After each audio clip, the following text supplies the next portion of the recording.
Oke, tentu saya akan langsung merespon saja, mengklarifikasi. Kan gini, eh, manusia dimanapun itu kan mencoba memahami dirinya dan memahami lingkungannya. Pengen memahami apa yang terjadi dalam dirinya, mencoba menemukan pola-pola, kemudian melahirkan ilmu-ilmu yang berbeda-beda. Misalnya ilmu ramalan itu bisa datang dari statistik misalnya gitu. Contohnya misalnya kalau ilmu pace, feng shui dan segala macam itu tadinya digunakan untuk kebutuhan circle crop, kapan nanam apa, sehingga sio-sionya ya namanya binatang-binatang yang ada di sekitar peternakan kan, karena memang digunakan untuk pertanian, tapi lama-lama digeser jadi untuk meramal manusia misalnya gitu. Nah, ketika saya pernah mengatakan bahwa manusia terjadi 3 ledakan, itu dari sebuah framework narasi keilmuan tertentu. Saya nggak pernah berani mengklaim kebenaran sejati. Saya cuma melihat gimana sih sebuah budaya belajar dari kehidupannya dan mencoba mengkodifikasi pengalamannya kan gitu. Saya nggak ngomong benar salah, tapi tidak ada salahnya kita mendengar dari orang-orang yang sudah belajar ratusan tahun dan mencoba mengkodifikasikan sesuatu. Nah, kalau itu dari narasi bisa dikatakan Jawa atau narasi Kanada itu bukan negara Kanada ya. Anda pernah dengar nggak Kanada yang ada darah N-nya 2, Kanada, Anda coba cari. Itu ada sebuah area di Hindustan. Itu yang cukup banyak ilmunya juga keluar dari situ. Yang kemudian kebawa ke Jawa juga. Itu gimana memandang diri adalah bagaimana dengan 114 titik cakra dalam dirinya, ada 3 di luar, sisanya di dalam. Cara pandangnya berbeda, kita nggak boleh ngomong benar atau salah. Mereka punya membangun ilmunya sendiri, dan salah satu yang mereka perhatikan pada pola manusia adalah terjadinya ledakan perubahan dalam hidup manusia pada 3 fase.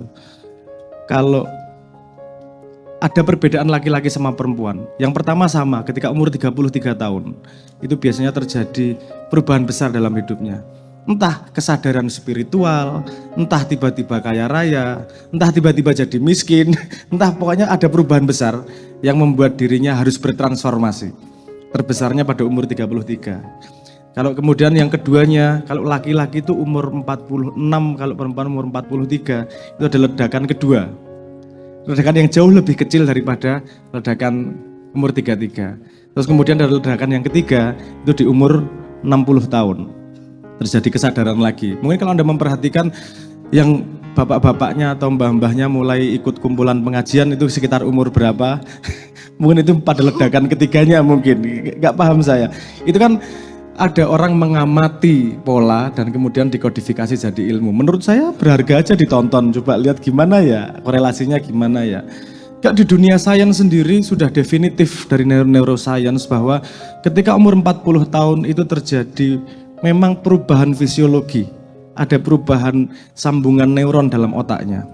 Jadi sebelum umur 40, pertumbuhan ilmu itu parsial. Otak sini yang kuat, otak sana yang kuat, otak sana yang kuat, otak sana yang membesarnya dari parsial. Jadi ketika umur 40 tahun itu mulai ngawin satu sama lain. Mulai menyambung satu sama lain. Nah, itu yang bisa kita pelajari dari orang-orang yang belajar dari bidang ilmunya masing-masing, dari sejarah dan kulturnya masing-masing. Mungkin itu kemudian bisa di-frameworkkan sebagai sebuah hijrah. Hijrah yang disadari, hijrah yang tidak disadari. Kan ada hijrah yang didorong karena situasi. Kalau nggak ada tuyul, nggak akan mungkin saya mengumumkan punya akun sosmed sendiri kan gitu. Itu bukan hijrah yang saya sadari, itu hijrah yang dipaksa sama tuyul non-OS yang diinstal di fake kan gitu ceritanya. Artinya banyak dalam hidup itu yang memang bukan by plan. Kita ada belokan-belokan yang harus merespon pada situasi. Nah, polanya memang seperti itu tadi. Terus kalau dari neuroscience itu 40 tahun itu menarik juga karena banyak adage yang mengatakan hidup mulai umur 40, kenabian pada umur 40. Dan yang menarik kalau misalnya Anda ngelihat ilmu Jawa, kalau Anda ngelihat weton, neptu seperti itu. Weton itu kembali kepada hari yang sama persis seperti ketika lahir, itu ketika umur 39 menuju ke 40. Ada hubungannya apa enggak ya? Enggak tahu, tapi kok menarik ya. Sambung-sambungan ya. Misalnya tadi itu sambungan yang lain, misalnya 114 ada ayat di Quran. Kalau kenapa pandangan terhadap cakra ada juga 114 titik, misalnya gitu. Kok ongkone podo ya?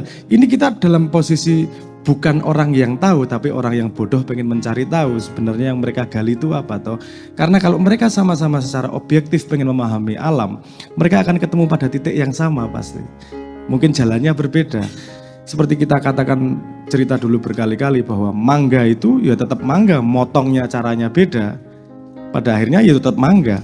Jangan debat cara motongnya gimana, tapi kita lihat realitas mangganya seperti apa. Dan saya sangat yakin bahwa kalau sebuah ilmu umurnya panjang, berarti dia punya utility guna di manusia. Sehingga orang tua menurunkan kepada anaknya. Kalau nggak ada gunanya pasti cepat hilang. Jadi sumber ilmu yang ribuan tahun itu pasti ada gunanya, faham tidak faham. Mungkin kita tidak faham, kita menerima sebagai dogma mungkin. Tapi berharga sehingga itu diturunkan ke generasi berikutnya. Dan ini cerita-cerita kenabian itu ada pola-pola juga. Seperti hijrahnya kayak whatever kayak. Kita nggak ngomong detail kebenaran kejadiannya ya. Tapi apa yang bisa ilmu yang bisa kita ambil dari situ. Bahkan misalnya Mahabharata. Mahabharata itu kategorinya bukan buku fiksi kalau di India sendiri. Saya lupa ada prefiksnya. Semua buku itu ada prefiknya di situ. Ada 3 jenis prefik. Prefik buku yang fiksi, ada prefik sejarah, dan ada prefik buku sains. Kalau nggak salah seperti itu di konstelasi India, Hindustan. Nah, Mahabharata itu masuk pada prefik sejarah. Artinya itu buku sejarah. Terus kalau kita bertanya apa benar ada senjata cakra, apa benar Gatot Kaca bisa terbang. Nah itu kita perlu agak waspada lagi. Karena Gatot Kaca yang kita terima di sini itu sama sekali berbeda dengan yang diceritakan di Mahabharata. Kalau di sini otot kawat balung wesi misalnya gitu. Kalau di sana itu diceritakan sebagai ahli sihir. Kemampuannya adalah kemampuan sihir bukan kemampuan fisik kan gitu. Jadi kalau ada disrespensi seperti itu, yang kita cari kebenarannya adalah sebenarnya apa sih yang mau di storytelling kan? Ilmunya apa sih yang mau diceritakan? Mungkin bukan faktanya yang perlu kita ambil, tapi makna di belakangnya yang dikendarai oleh sebuah storytelling tersebut. Karena tidak bisa dibantah, manusia adalah makhluk storytelling. Mau informasi paling efektif diceritakan itu adalah dengan storytelling. Bahkan untuk ngapalin periodic table aja storytelling. Heboh negara Argentina karena serangan Roma, ingat nggak? Helium, nitrogen, dibikin storytelling. Karena otak manusia ditangkap, paling mudah menangkapnya dengan storytelling. Jangan lupa, storytelling adalah jembatannya, adalah carrier-nya, bukan informasi utamanya. Makanya kita perlu mempelajari itu. Jangan dengan mudah ngomong bahwa ledakan apa, nggak masuk akal. Ini storytellingnya loh. Sebenarnya apa sih yang mau diceritakan di belakangnya? Dan saya yakin kejadian seperti hijrah yang dipotret sederhana berpindah dari tempat A ke tempat B, itu ada intrikasi cerita di dalamnya yang banyak bisa kita ambil untuk pelajaran kita hari ini. Hijrah dari presiden A ke presiden B, hijrah dari apa ke apa, itu kan kita banyak hijrah sehari-hari. Mana nih yang bisa kita ambil pelajaran untuk menyiapkan kita hijrah? Bahkan setiap hari kita juga hijrah. Karena ada kalimat gini, kalau hari ini kamu tidak lebih baik daripada hari kemarin, kamu adalah orang yang merugi. Artinya ada proses hijrah juga setiap hari. Ini ternyata hijrah nggak semudah itu. Ada skala sebesar apa, ada scope, apakah fisik, apakah akal, apakah habit, apakah sudut pandang, apakah mindset, itu juga bisa menjadi hijrah. Tentu saja kita masing-masing akan punya pandangan, kita punya konsepnya sendiri-sendiri, tapi alangkah baiknya kalau kita tidak menyia-nyiakan ilmu yang sudah disediakan oleh nenek moyang kita, terutama dari Kanjeng Nabi Muhammad SAW dengan cerita hijrahnya. Mari kita belajar malam ini, kita ambil yang akan bisa kita ambil, lupakan dulu cicilan yang belum terbayar, utang-utang lupakan dulu. Saya doakan semoga yang punya utang dan gak kuat bayar, yang nagih lupa selamanya.